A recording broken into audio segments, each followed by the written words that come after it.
지난주에 우리가 15절을 못했어요. 14절까지만 했었죠. 우리가 15절을 잠깐 한번 좀 짚고 나누고 오늘 본문으로 넘어가도록 하겠습니다.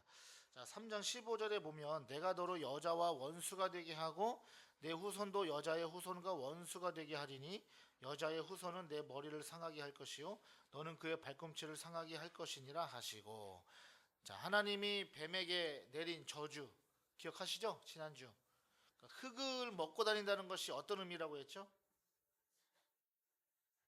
네, 지극히 땅의 것을 먹는다고 했잖아요. 땅의 것을 먹는다는 것은 그 땅의 것이 무엇을 가리켜요? 네, 율법. 그러니까 이 세상에 있는 것, 그러니까 하나님과 정반대되는 것, 복음과 정반대되는 것들, 뭐 욕심부터 시작해서 많은 여러 가지 유혹들 가운데 그 모든 것들이 다 사단의 세상이 되었다. 그것들을 먹고 산다, 이 말인 거죠. 자, 그래서 그리스도인들은 우리는 무엇을 먹고 살아요? 복음을 먹고 사는 거, 예수 그리스도를 먹고 사는 거예요. 예수 그리스도의 말씀을 먹고 살아가는 거예요. 자, 그다음에 두 번째로 이제 15절에서 하나님이 뱀에게 내린 이 저주인데, 내가 너로, 그러니까 뱀에게 말씀하시는 거죠. 뱀이 여자와 원수가 되게 하겠다. 그리고 너의 후손도 여자의 후손과 원수가 되게 하겠다. 그러니까 뱀의 후손과 여자의 후손이 뭐가 되어 서로 원수가 되게 하겠다는 거예요. 그리고 여자의 후손은 뱀의 머리를 상하게 한다. 그리고 뱀의 후손은 누구를요? 여자의 후손의 발꿈치를 상하게 한다. 이것이 15절의 말씀이거든요. 이 15절을 가리켜서 신학적인 용어로 원시복음이라고 그래요. 원시복음 또는 원복음이라고 합니다. 그러니까 최초의 복음이 담겨져 있다라고 말하는 건데, 사실 우리가 창세기 1장부터 살펴보셨겠지만 창세기 1장부터 뭐가 담겨져 있는 거예요? 따지고 보면 그렇죠, 복음이 담겨져 있는 거예요. 사실 성경 전체가 복음인 거예요. 그러니까 창세기 1장부터 나타난 그 복음을 이해하지 못했기 때문에 이런 15절에서 이것이 최초의 복음이다라고 말을 하는 건데, 사실 1장부터 나타나 있는 겁니다. 자, 뱀의 후손들이 누구예요? 사탄의 후손들이 바로 지난 시간에 잠깐 나눴던 마태복음 23장 33절에 뱀들아 독사의 새끼들아 너희가 어떻게 지옥의 판결을 피하겠느냐. 누굽니까? 율법 아래에 있는 자들이에요. 근데 그 율법이라는 것이 하나님께서 모세에게 주신 율법, 이스라엘 백성들 유대인들만 가지고 있는 그 율법 아래에 속한 자들만 말하는 것이 아니라 이 온 세상에 있는 사람들, 온 세상 사람들도 다 율법 아래에 있는 자들이라고 했어요. 이해되시죠? 무슨 말인지. 그러니까 유대인들은 하나님이 주신 율법 아래에 있다면 세상 사람들은 누구의 율법 아래에 있어요? 그들만의 율법 아래에 있단 말이에요. 그 모든 율법 아래에 있는 자들이 다 누구다? 사탄의 후손들이다라는 거예요. 그리고 하와는 뭐의 모형이라고 설명드렸습니까? 교회의 모형이라고 설명했어요.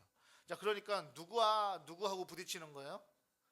율법주의자들과 교회가 부딪힌다는 거예요. 이해되셨죠? 자, 여기서는 먼저 예수 그리스도를 말하기도 하지만 또 궁극적으로는 그와 함께 더불어서 교회를 말하고 있는 거예요. 예수님이 여자의 후손으로, 그렇죠? 여자의 후손으로 오셨잖아요, 예수 그리스도께서. 그렇지만 또 그 여자의 후손을 통해서 예수 그리스도를 통하여서 생겨나게 된 이 땅의 교회, 하나님의 백성들, 그 모든 것들을 통틀어서 말하는 것이죠. 그러니까 여자의 후손과 뱀의 후손이 서로 영적 전쟁과 영적 싸움을 하게 되죠. 그리고서 여자의 후손은 너의 머리를 상하게 한다. 여러분, 사람이 머리가 박살이 나면 그 사람은 어떻게 돼요? 죽어요. 끝나는 거예요. 이 뇌가 부서지고 머리가 박살나면.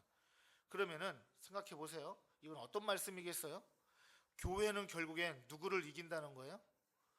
사탄을 이긴다는 거예요. 그런데 사탄은 교회를 공격하겠죠.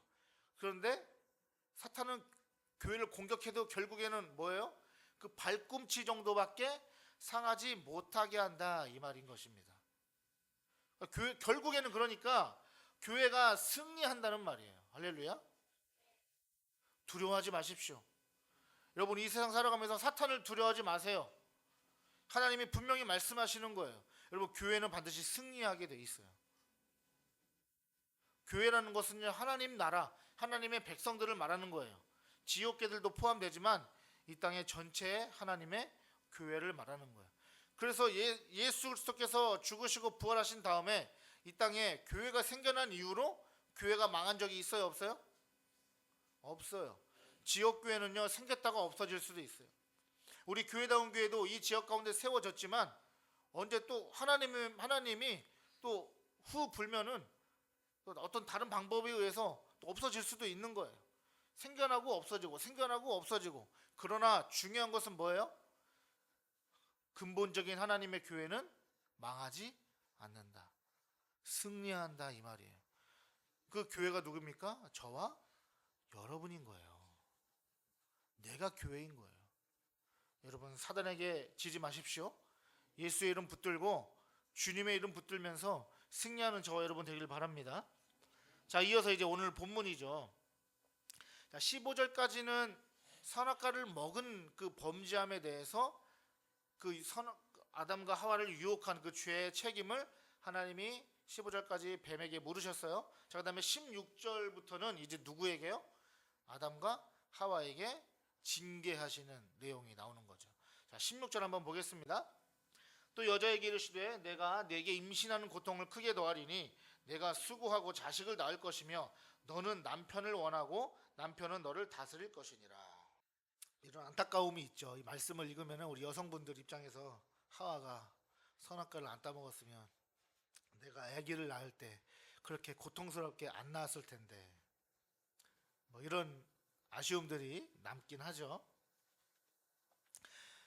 그리고 네가 수고하고 자식을 낳을 것이며 너는 남편을 원하고 남편은 너를 다스릴 것이니라. 이게 무슨 의미일까? 이게 무슨 뜻일 것 같으세요? 너는 남편을 원한다. 그러니까 사모한다라는 뜻이거든요. 그러니까 남자를 사모한다는 거예요. 그리고 남편은 너를 다스린다. 자, 이 말씀 우리가 한번 차근차근 살펴봐야 되는데, 단순히 하와가 그 범죄한 것으로 인해서 아이를 낳는 그 고통, 그러니까 육체적인 고통만을 말하고 있는 것이 아니다라는 사실을 우리가 오늘 이 말씀을 통해서 여러분 아셔야 되는 거예요. 자, 임신과 출산의 고통을 통해서 하나님이 무엇을 말하시고자 하는가? 바로 여러분 구원을 설명하시려고 그런 거예요. 무엇을요? 구원. 구원이 무엇인가? 이것을 말씀해 주시려고, 설명해 주시려고 하신다는 거예요. 자, 여러분, 한 사람이 예수를 믿고 구원을 받아 그 구원을 이루어가고 이 땅 가운데 살아가는 것이 여러분 어려운 일이에요? 어렵지 않은 일이에요? 어렵죠. 어려워요. 쉬운 게 아니에요. 사단의 유혹이 엄청나죠. 하나님의 자녀답게 말씀으로 살려고 하지만 사탄의 유혹이 있습니다. 때로는 우리에게 어려움이 있어요.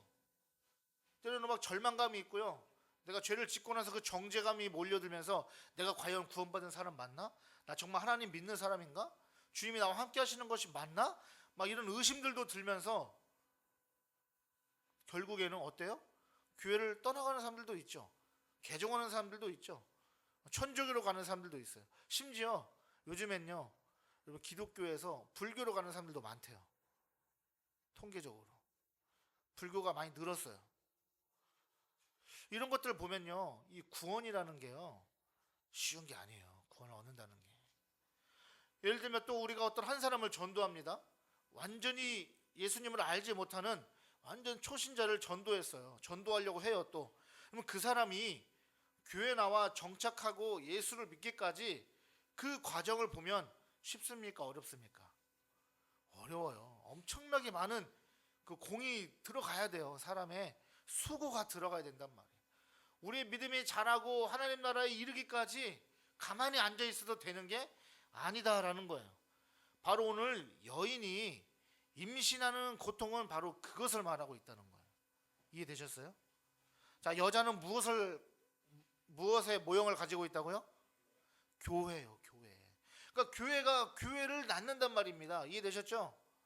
단순히 그냥 물리적으로, 생물학적으로, 생태학적으로 아기를 낳고 살아 인류가 번성하는 것을 말하는 것이 아니단 말이에요. 창세기는, 이 창조의 이 기사는 앞으로 교회가 교회를 낳고 이 모든 과정 가운데에 여러분, 교회가 교회를 낳을 때 산모가 아기를 낳을 그 고통같이 그런 교회들도 그런 진통과 고통이 있다는 얘기 없다는 얘기예요?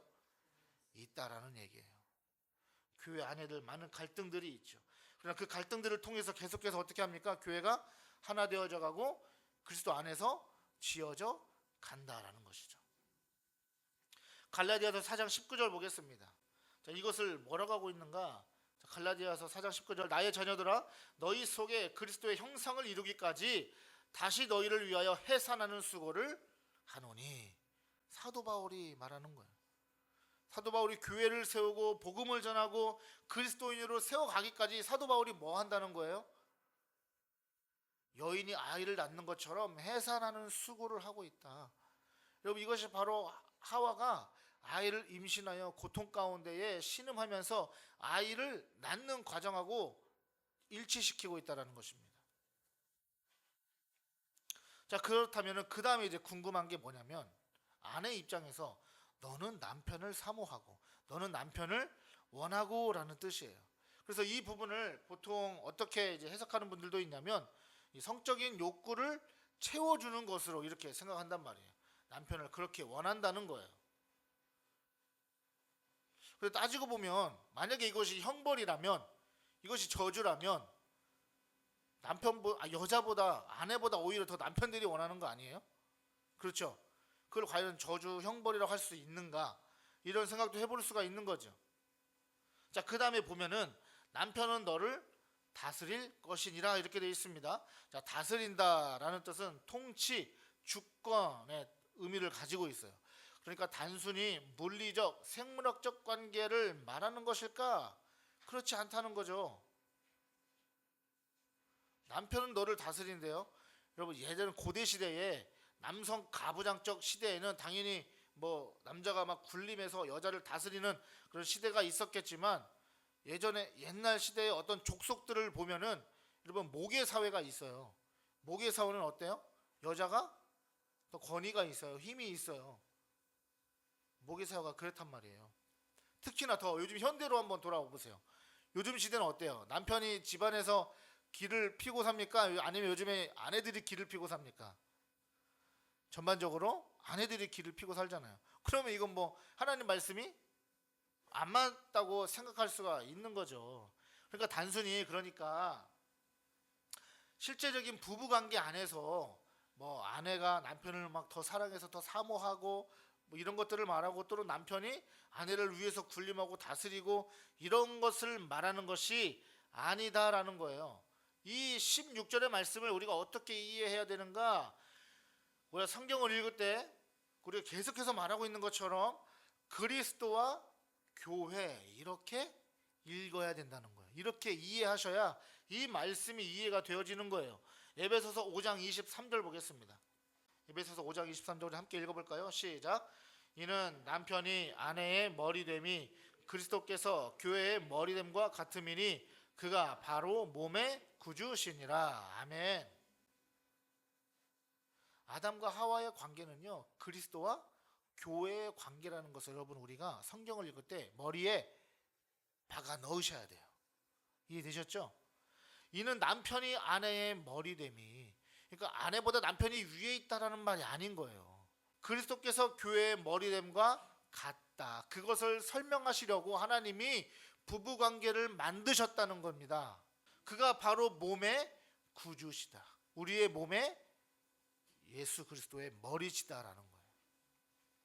또 고린도전서 11장 3절을 보겠습니다. 자, 그러나 나는 너희가 알기 원하노니 각 남자의 머리는 그리스도요 여자의 머리는 남자요 그리스도의 머리는 하나님이시니라. 자, 우리가 고린도전서 작년에 했을 때 이 부분 나눴었죠? 단순히 뭐 남자가 여자 위에 있고 이것을 말하는 것이 아니라고 했어요. 이 말씀 역시 아내와 남편을 통해서 누구를 설명해요? 그리스도와 교회의 관계를 설명하고 있다. 즉 여러분, 남편이 너를 다스리고 아내는 남편을 원한다는 것은 교회는 누구를 원해요? 네? 예수 그리스도를 원한다는 거예요. 예수 그리스도밖에 없다는 사실을 말하고 있다는 것입니다. 할렐루야. 이제 이 말씀 이해가 되십니까? 교회는 무조건 예수 그리스도를 원하게 돼 있어요. 예수 그리스도만을 사모해야 되는 거예요. 예수 그리스도만을 사모하는 교회는 누구의 다스림을 받아요? 예수 그리스도의 다스림을 받는 거예요. 왜요? 예수 그리스도께서 교회의 머리 되시기 때문에. 우리 교회다운 교회의 머리는 누구십니까? 예수 그리스도예요. 목사가 아니에요. 교회의 지도자는 엄연히 따지고 보면 목사도 아니고 장로도 아니고 그것도 누구도 아니에요. 뭐 교회를 개척했다고 해서 그 개척자가 뭐 최고의 권위자냐? 그 사람 마음대로 다 할 수 있는 것이냐? 그것도 아니에요. 오직 누구의 뜻대로요? 예수 그리스도. 주님이 교회의 머리시기 때문에 그렇습니다. 이것은 매우 놀라운 은혜인 거죠. 여러분, 사람의 머리가 되니까. 다시 이해가 되세요? 자, 교회가 있는데 그 교회의 머리를 자꾸 누가 되려 해요? 사람이 그 머리의 자리에 차지하고 있으니까 분란이 일어나고 문제가 일어나고 다툼이 일어나는 거예요. 따라서 구원받은 사람은요, 자신의 머리로 살아가는 것이 아니라 누구로 살아가요? 예수 그리스도로 살아가는 것임을 지금 성경이 창세기에서부터 말하고 있다는 것입니다. 그래서 우리의 머리는 어떻게 해야 돼요? 우리의 머리는 댕강 쳐내야 되는 거예요. 이해되셨어요? 그래서 누구의 머리가 붙어요? 예수 그리스도의 머리에 우리 몸이 붙는 거예요. 여러분, 교회의 머리가 사람이 되면 문제가 발생하고 갈등이 생겨요. 그렇지만 예수 그리스도께서 철저하게 머리 되시고 주인 되시면 그 교회는 여러분 은혜가 넘치는 줄 믿습니다. 자, 요한계시록 20장 4절 한번 보겠습니다. 또 내가 보좌들을 보니 거기에 앉은 자들이 있어 심판하는 권세를 받았더라. 또 내가 보니 예수를 증언함과 하나님의 말씀 때문에 목배임을 당한 자들의 영혼들과 또 짐승과 그의 우상에게 경배하지 아니하고 그들의 이마와 손에 그의 표를 받지 아니한 자들이 살아서 그리스도와 더불어 천년 동안 왕노릇하니. 자, 그리스도인들을 말하고 있는 거예요. 예수를 증언함과 하나님의 말씀 때문에 무엇을 당한 자들이요? 목배임을 당한 자들. 목배임을 당한 자들이 누구예요? 우리 그리스도인들이라고요. 그럼 우리는 무엇으로 살아요? 그 우리 몸에 예수 그리스도의 머리가 붙어서 살아가는 것입니다. 자, 16절 말씀 이제 이해가 되셨죠? 자, 16절 말씀은 예수 그리스도와 교회의 관계를 말하고 있는 거예요. 자, 그 다음에 17절 보겠습니다. 자, 아담에게 이르시되 내가 내 아내의 말을 듣고 내가 내게 먹지 말라 한 나무의 열매를 먹었은즉 땅은 너로 말미암아 저주를 받고 너는 내 평생에 수고하여야 그 소산을 먹으리라. 자, 아담이 징계를 받았어요. 징벌을 받았습니다. 죄에 대한 결과로 하나님이 어떠한 일을 하셨는데 그게 뭐예요? 땅은 너로 말미암아 저주를 받아요. 그러니까 땅이요, 아담 때문에 저주를 받았고요. 그 다음에 아담은 뭘 해야 먹고 살 수 있어요? 일을 해서 수고해서 땀을 흘려야 먹고 살 수 있어요. 자, 근데 이 말씀만 놓고 보면 오늘날 시대는 그럼 이 하나님 말씀이 좀 틀려요? 틀려요? 에? 정답을 제가 말씀드렸잖아요. 오늘날 놓고 보면은 하나님의 말씀이 틀려요? 틀려요? 틀리죠. 여러분, 남자만 고생해요? 남자만 일해요? 아니잖아요. 다 맞벌이 시대, 여자들도 일하면서 땀 흘리면서 살잖아요. 근데 보면은 요즘에는 또 여자만 일하는 집도 있어요. 그렇죠? 남자들 일 안 하고 여자만 열심히 일하는 집들도 있어요. 그러면 말씀하고 좀 안 맞잖아요. 그렇죠? 남자만 열심히 일해서 먹고 살아야 되는 세상이라면, 그것이 저주고 하나님 그렇게 정해 놓으신 것이라면, 그러나 그런 의미가 아니라는 거예요. 자, 왜 우리가 그렇게 이해할 수 있는지 말씀 한번 볼게요. 자, 먼저 디모데전서 2장 14절 한번 볼게요. 자, 이게 무엇을 말하고 있는 말씀인가? 다 같이 읽어볼까요? 시작. 아담이 속은 것이 아니고 여자가 속아 죄에 빠졌음이라. 이게 무슨 말일까? 이게 무슨 말일까? 자, 그 다음에 고린도후서 13장 3절. 고린도후서 11장 3절 다 같이 읽어보겠습니다. 시작. 뱀이 그 관계로 하와를 미혹한 것 같이 너희 마음이 그리스도를 향하는 진실함과 깨끗함에서 떠나 부패할까 두려워하노라. 아멘. 성경은 지금 누가 죄를 짓고 넘어갔다고 그래요? 지금 누구를 강조하고 있죠? 네, 하와를 말하고 있어요. 디모데전서 2장 13절에 14절에 보면 아담이 속은 것이 아니라는 거예요. 아담이 먹었잖아요. 그럼 아담은 왜 먹었는가? 바보 같아서 멍청해서 먹었는가? 아무 생각이 없어서 먹었는가? 아내가 주니까 안 먹으면 아내가 집에 가서 들들 볶을까봐 말 안 들으면은 그래서 먹었는가? 하와가 그냥 하와의 등살에 밀려서 먹었는가? 그게 아니라는 거예요, 여러분. 잘 들으셔야 돼요. 하와가 죄에 빠졌어요. 하와가 유혹에 넘어가서 먹었어요. 성경은 지금 보면은 아담이 죄의 유혹에 넘어갔다고 말해요? 아니에요? 아니에요.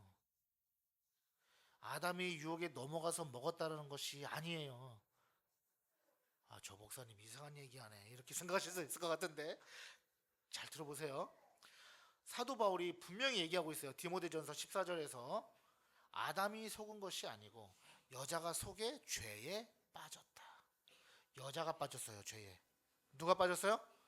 여자가 빠졌는데 하와가 줄 때 아담이 먹었다라는 것은 잘 들으세요.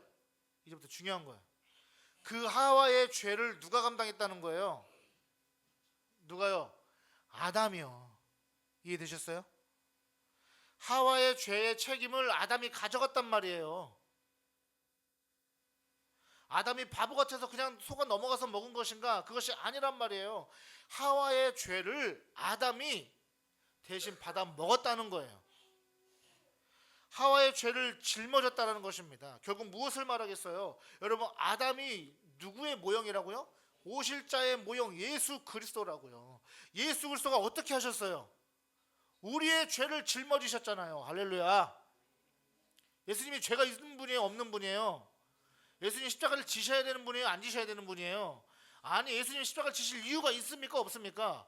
없어요. 예수님은 하나님이시란 말이에요. 그럼에도 불구하고 죄를 지은 그 죄를 해결할 수 없는 인간들을 위해서 그 죄에 쓴 잔을 예수님이 마셨단 말이에요. 그것을 말하고 있는 거예요. 그 일들을 지금 하나님이 미리 보여주고 있다는 것입니다. 이제 이해가 되셨어요? 18절 19절 땅이 내게 가시덤불과 엉겅퀴를 낼 것이라 내가 먹을 것은 밭의 채소인즉 네가 흙으로 돌아갈 때까지 얼굴에 땀을 흘려야 먹을 것을 먹으리니 네가 그것에서 취함을 입었음이라 너는 흙이니 흙으로 돌아갈 것이니라 하시니라. 땅이 가시덤불을 내고요, 엉겅퀴를 냅니다.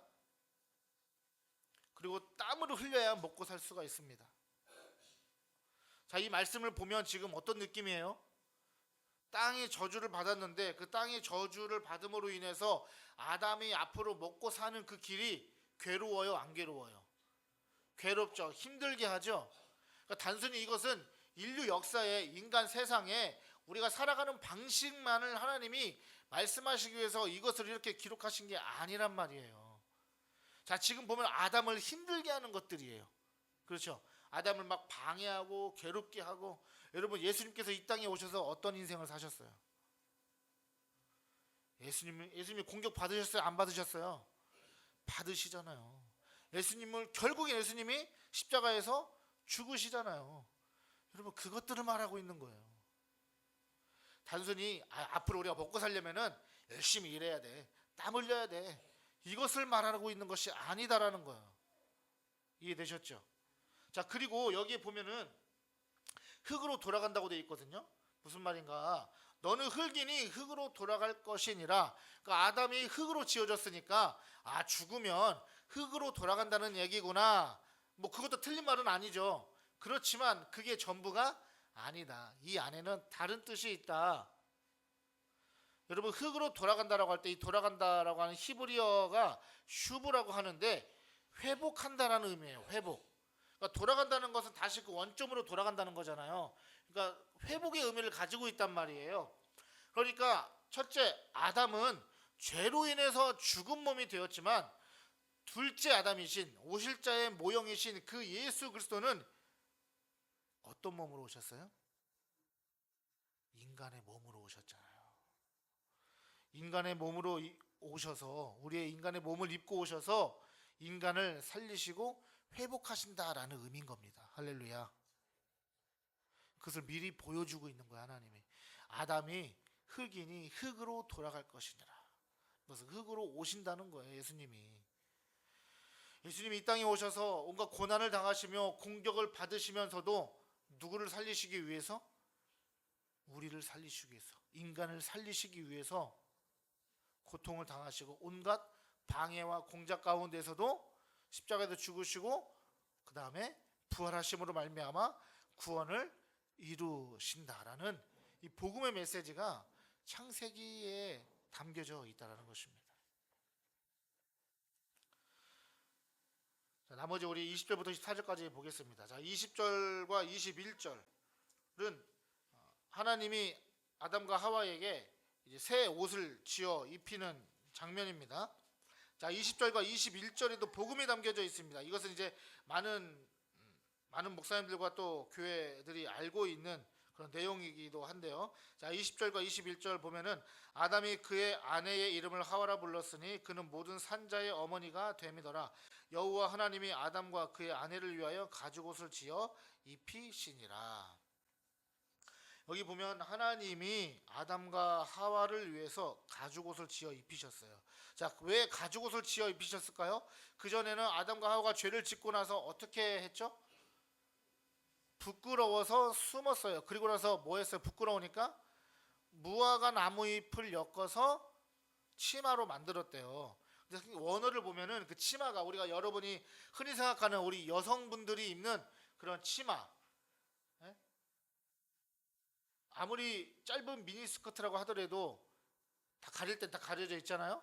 그런데 성경에서 말하는 그 무화과 나무 잎으로 치마로 엮어서 만들었다고 할 때는 그 원어가 띠를 말해요. 띠.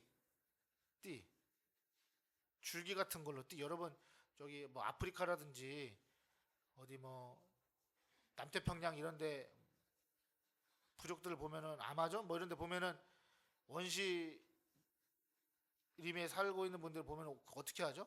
막 나뭇잎으로 이렇게 가려져 있잖아요. 그런 것들을 말하는 거죠. 그러니까 띠를 말하는 거예요. 띠 이렇게 다 가려지지 않는. 잘 들어보세요. 성경에서 자, 띠를 가린다고 했을 때, 그 부끄러워서 숨었다고 했을 때 단순히 그 벗은 몸이 부끄러워서일까? 그게 아니에요. 왜냐면 그 이전에도 같이 살았어요, 안 살았어요? 아담과 하와는 이미 같이 살았어요. 부부가 서로 몸을 볼 때 부끄러워요? 부끄럽지 않아요. 그럼 뭐가 부끄러운 거예요? 그 죄 때문에 부끄러워지기 시작한 거예요. 죄 때문에. 그리고 나서 그 죄에 대한 부끄러움 때문에 그 벗은 것도 부끄러워지기 시작하면서 할 수 있는, 자기들이 할 수 있지만 다 가려질 수 없는 것으로 가렸죠. 그런데 하나님께서 어떻게 하셨어요? 그 부끄러움을 가죽옷을 지어서 입히셨다는 거예요. 죄를 가리워 주셨다는 거예요. 왜 그러냐면 이게 무슨 뜻이냐면 이 가죽옷이 히브리어로 쿠토넷이에요. 쿠토넷이 어떤 옷이냐면은 이 위에서부터 아래까지 발목까지 전체를 다 가리는 옷을 가리킬 때 쿠토넷이라고 그래요. 마치 원피스 같이. 왜 그럴까요? 땅이 이제 어떻게 돼요?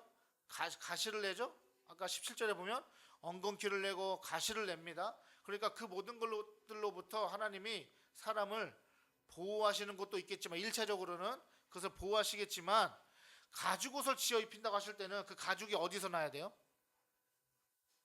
동물이요. 그럼 하나님이 지금 뭘 하셨다는 거예요? 동물을 죽이고 잡으셨다는 얘기예요. 동물에서 얻은 그 가죽으로 누구를 가렸어요? 아담과 하와, 죄인들을 가리셨다는 거예요. 이게 무엇을 말하겠어요? 예수 그리스도. 우리의 제물 대신 희생양 대신 어린 양 대신 예수 그리스도.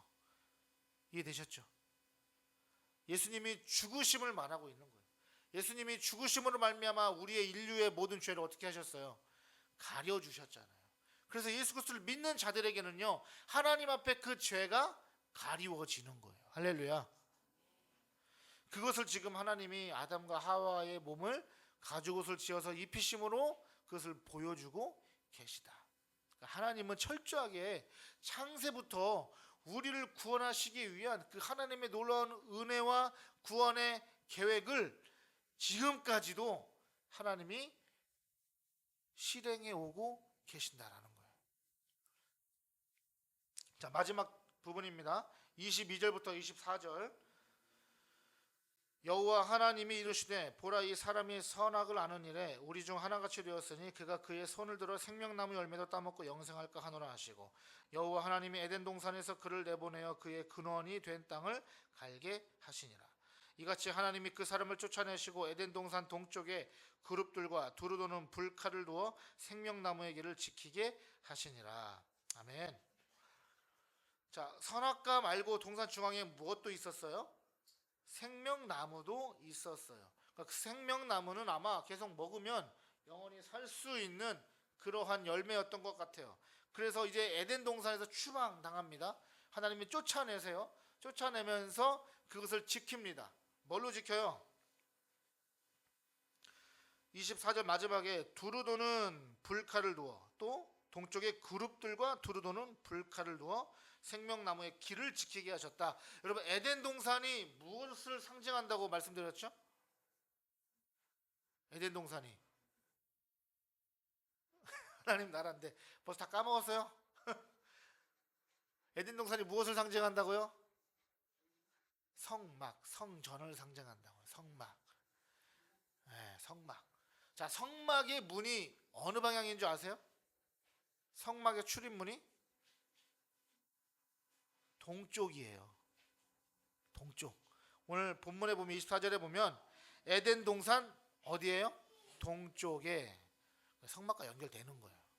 동쪽에 무엇을 두었어요? 그릇돌과 두루 도는 불칼을 두었다. 자, 그러니까 어디 안에 있으면 영원히 살 수 있어요? 성막 안에 있으면 영원히 살 수 있다는 거잖아요. 그 성막이 그 무엇을 가리켜요? 궁극적으로 예수 그리스도를 가리키잖아요. 예수 그리스도 안에 있으면 영원히 산다는 거예요. 앞으로. 이해되셨습니까? 그 동쪽의 그룹들과 두루 도는 불칼을 두어서 생명나무를 못 먹게 지켰다는 거예요. 그 인간의 수명도 이제 더불어서 짧아진 거죠. 자, 그런데 이것이 여러분 징계로 보이십니까? 아닙니까? 하나님의 저주로 아담과 하와가 선악과를 먹은 것 때문에 저주를 받았고 징계를 받았다고 하는데, 생명나무를 못 먹은 것이 징계가 될 수 있을까요? 없을까요? 그렇게 볼 수도 있겠지만 가만히 따지고 보면 징계가 아니에요. 은혜예요. 지금 하나님이 아담과 하와에게 내리신 징벌들이요, 다 뭡니까? 결국에는 저주 같고 징벌 같지만 은혜인 거예요. 가장 쉽게 예를 들면은 우리 부모들이 자식을 가르칠 때 계속 말로 하다가 안 되면 어떻게 해요?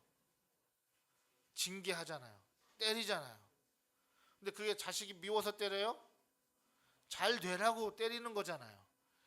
이건 아주 단편적인 예를 든 거예요.